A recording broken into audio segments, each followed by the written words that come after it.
இஸ்லாம் நம்முடைய தொலைபேசி வாயிலாக மூத்த பத்திரிகையாளர் திரு ஷியாம் கருத்துக்களை பகிர்ந்து கொள்வதற்கு இணைந்திருக்கிறார். வணக்கம் சார். வணக்கம். தற்போது முதியோர் மாற்றுத்திறனாளிகளுக்கு வழங்கப்படும் இந்த நிதி உதவியும் சேர்த்து 2000 சேர்த்து வரவு வைக்கப்பட்டிருக்கிறது. எப்படி பார்க்கலாம்? வரவேற்கத்தகுந்த விஷயம்தான். காரணம், முதியோர் உதவித்தொகை நமக்கு அந்த காலகட்டத்தில் 500 ரூபாய் இருந்துச்சுங்க. அப்புறம் 750 ரூபா தான். ரொம்ப காலம் 750 ரூபா இருந்தோம். 1000 ருபீஸா உயர்ந்தது. இன்றைக்கு இருக்கிற விலைவாசி சூழல்ல ஓஏபி என்று சொல்லப்படுகிற ஓல்டு ஏஜ் பென்ஷன் கண்டிப்பாக கூடுதலாக தர வேண்டும். அது டிமாண்டும் கூட. நிறைய senior citizen associations demand, HelpAge India மாதிரியான தன்னார்வ தொண்டு நிறுவனங்களோட கோரிக்கை எல்லாவற்றையும் ஏற்றுக்கொண்டு முதலமைச்சர் இந்த அறிவிப்பை வெளியிட்டிருக்கிறார். ரொம்ப வரவேற்க தகுந்த ஒரு விஷயம். தேர்தல் கண்ணோட்டம் இருக்கும், நான் அதை இல்லைன்னு எப்பவுமே சொல்ல மாட்டேன்.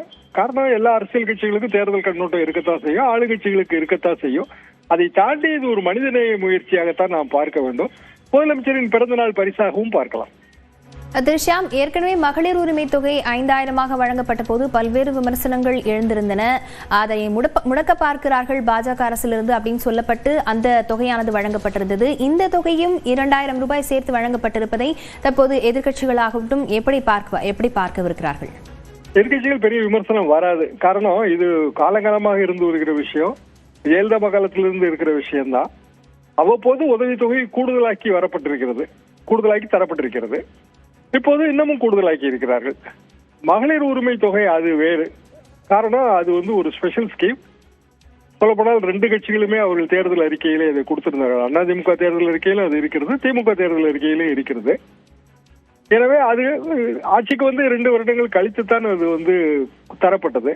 அந்த தொகை உயர்த்தி வழங்கப்பட்டது. அதாவது மொத்தமாக தேர்தல் நடவடிக்கையை காரணம் காட்டி முடக்கி விடுவார்கள் என்கிற அச்சத்தை வெளிப்படுத்தி மொத்தமாக வழங்கப்பட்டது. இதுல கோடைகால சிறப்பு நிதி அந்த 2000 ரூபாய் அதுதான் புதிய பேக்கேஜ். மற்றபடி ஜனவரி மாதம் 1000 ரூபாய், பிப்ரவரி, மார்ச், ஏப்ரல் 3 மாதங்களுக்கும் சேர்த்து 3000 ரூபாய். அது பழைய தொகை தான். 1000 ரூபாய் மாதம் தருவதற்கு பதிலாக 3 மாதங்களுக்கு சேர்த்து. கோடைகால சிறப்பு நிதி என்பது 2000 ரூபாய் தான் புதுமை. தேர்தல் அறிவிப்பு மாதிரி முதலமைச்சர் ஏற்கனவே திமுக ஆட்சி மீண்டும் தொடரும் போது 2000 ரூபாயாக இது உயர்த்தி வழங்கப்படும் என்று அறிவித்து விட்டார். எனவே அரசியல் விமர்சனங்கள் இருந்தது. ஓல்ட் ஏஜ் பென்ஷன் அப்படி அல்ல, முதியோர் உதவித்தொகை என்பது அப்படி அல்ல. இந்தியா முழுவதும் தரப்படுகிற ஒரு விஷயம். அதை ஒவ்வொரு மாநிலமும் வெவ்வேறு மாதிரியாக தருகிறது. தமிழ்நாட்டில் இப்போது உயர்த்தி அறிவித்திருக்கிறார்கள் என்பது நிச்சயமாக எதிர்கட்சிகள் விமர்சனம் வைக்காது. கருத்துக்களை பகிர்ந்து கொண்டமைக்கு நன்றி திரு ஷியாம். அபினேஷ், இந்த நிதி அறிவிக்கப்பட்டிருப்பது குறித்த முழு விவரங்களை பதிவு செய்யலாம்.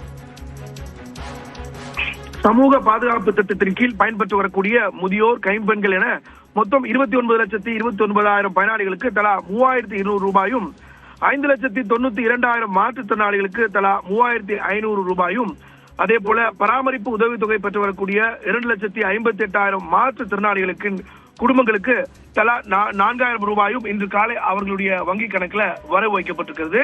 மேலும் மீனவர் குடும்பங்களுக்கு ஏப்ரல் முதல் ஜூன் வரையிலான காலத்திற்கான மீன்பிடி தடைக்கால உதவித்தொகை குடும்பம் ஒன்றுக்கு 8000 ரூபாய் வீதம் மொத்தமாக 1,62,900 குடும்பங்களுக்கு வழங்கப்பட்டு வருவதாகவும் முதலமைச்சர் மு.க. ஸ்டாலின் தன்னுடைய எக்ஸ் வலைப்பக்கத்தில் குறிப்பிட்டிருக்கிறார்.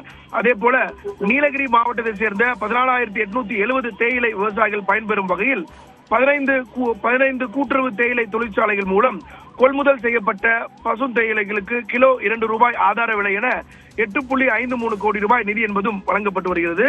எனவே இந்த வகையில தொடர்ந்து சமூகத்தில் கூடிய இந்த சமூக பாதுகாப்பு திட்டத்தின் கீழ் பயன்பெற்று வரக்கூடியவர்களுக்கும் அதே போல பல்வேறு செக்ஷன்களுக்கும், குறிப்பா நீலகிரி மாவட்டத்தில் இந்த தேயிலை தோட்ட தொழிலாளர்கள், அதே போல மீன்பிடி தடைக்காலம் என்பது வர இருக்கிறது. இந்த கோடை காலத்துல அந்த மீனவர் குடும்பங்களுக்கு வைக்கக்கூடிய உதவித்தொகை, அதே போல மாற்றுத்திறனாளிகளுக்கு பராமரிப்பு உதவித்தொகை என்பது அவருடைய குடும்பங்களுக்கு வழங்கப்பட்டு வருகிறது.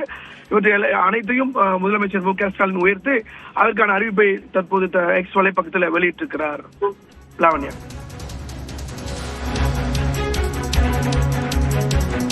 விவரங்களுக்கு நன்றி அபினேஷ்.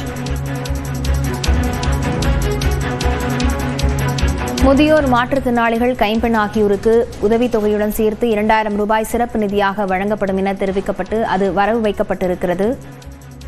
மார்ச் ஓய்வூதியத்துடன் சிறப்பு நிதியும் வழங்கப்பட்டிருக்கிறது. முதியோர், கணவரை இழந்த 29 லட்சம் பேருக்கு வங்கிக் கணக்கில் வரவு வைக்கப்பட்டுள்ளது. மாற்றுத்திறனாளிகளுக்கு வங்கிக் கணக்கில் 3,500 ரூபாய் வரவு வைக்கப்பட்டிருப்பதாகவும் முதலமைச்சர் தெரிவித்திருக்கிறார். பராமரிப்பு உதவித்தொகை பெறும் மாற்றுத்திறனாளிகளின் குடும்பங்களுக்கு தலா 4,000 ரூபாயும் வழங்கப்பட்டிருக்கிறது. தமிழ்நாட்டின் வளர்ச்சிப் பயணத்தில் ஒருவரையும் பின்தங்க விடமாட்டோம் என முதலமைச்சர் குறிப்பிட்டிருக்கிறார். முதியோர் மாற்றுத்திறனாளிகள் கைம்பெண்களுக்கு மார்ச் மாதத்தின் ஓய்வூதியத்துடன் சேர்த்து சிறப்பு நிதியாக 2,000 ரூபாய் வரவு வைக்கப்பட்டிருக்கிறது.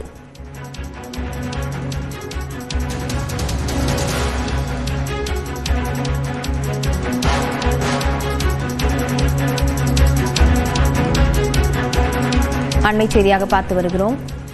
முதியோர் மாற்றுத்திறனாளிகள் கைம்பெண் ஆகியோர்களுக்கு இந்த மாதத்தின் ஓய்வூதியத்துடன் சேர்த்து சிறப்பு நிதியாக 2,000 ரூபாய் வரவு வைக்கப்பட்டிருக்கிறது.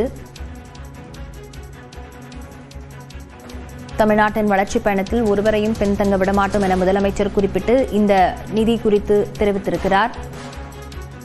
சிறப்பு நிதியாக 2,000 ரூபாய் கூடுதலாக வரவு வைக்கப்பட்டிருக்கிறது.